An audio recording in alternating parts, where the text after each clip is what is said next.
Hey everybody, it's Jennifer. I'm here to talk about some thrillers today. This one is Stuart Gibbs. It's the start of a new series, Charlie Thorne and the Last Equation. Charlie is a genius, and the CIA is asking for her help.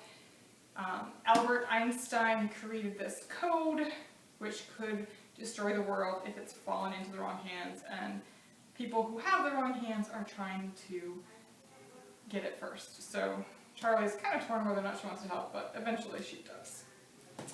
Ally Carter is one of my favorite YA authors. This one is called Winterborn Home for Vengeance and Valor. It's sort of a mashup between Batman and Annie. So, I forget her name, April.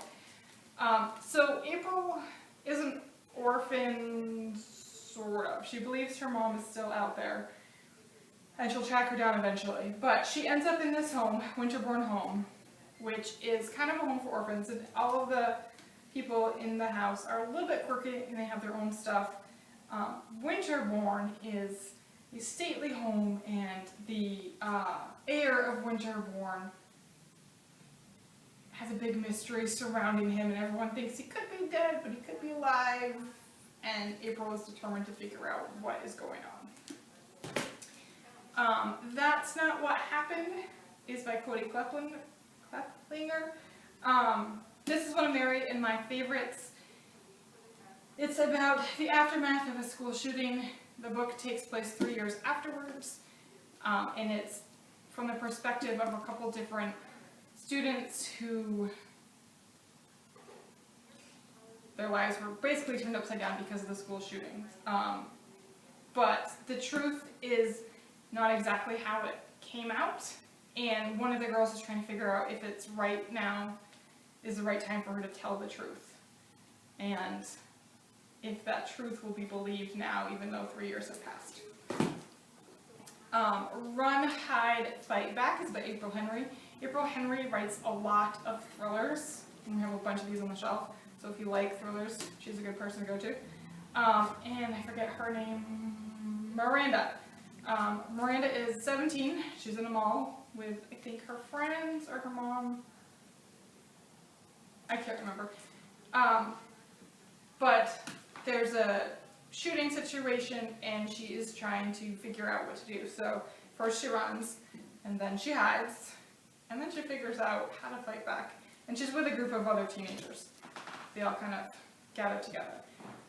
The Naturals by Jennifer Lynn Barnes. She is another one of my favorite authors. I think I've talked about this one before, but Cassie is 17. She's really good at reading people, and the FBI has a kind of classified program where they have some teenagers like herself looking over some cold cases to see if they can kind of create a new break in these cases. Unfortunately for Cassie, one of these cases turned out not to be so cold as they thought, and they may or may not involve her mother. They're really good. This is the first of a, I think, 4-book series. Yes, and we do have them all. In the Name of a Star is by Maureen Johnson. She's another kind of twisty writer.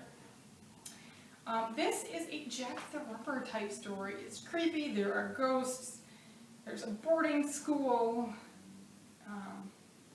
It's just very interesting. There is a second book called The Shades of London, which is also out. This Is Not a Drill is about a girl named Emery and Jake who they used to date, or there's some past history there. Anyways, they are teaching French to a first grade classroom, I believe. And there's a gunman that shows up, and so they're trying to keep all of these first graders, and the teacher too, trying to keep all of these first graders kind of calm and together and make sure nothing happens to them. No Safety in Numbers. This also takes place in a mall. There is a biological bomb that has just been discovered, and everything has been shut down in the mall. Everyone is in quarantine. They're trying to figure out what's going on. The news is a little bit fake sometimes with the stuff that they come out with. And there are 4 people here, 4 teens, and it goes through their perspectives. This is a trilogy that is all out now. So those are some good thrillers. We have a bunch more thrillers. If you like those types of books, come on in and grab some.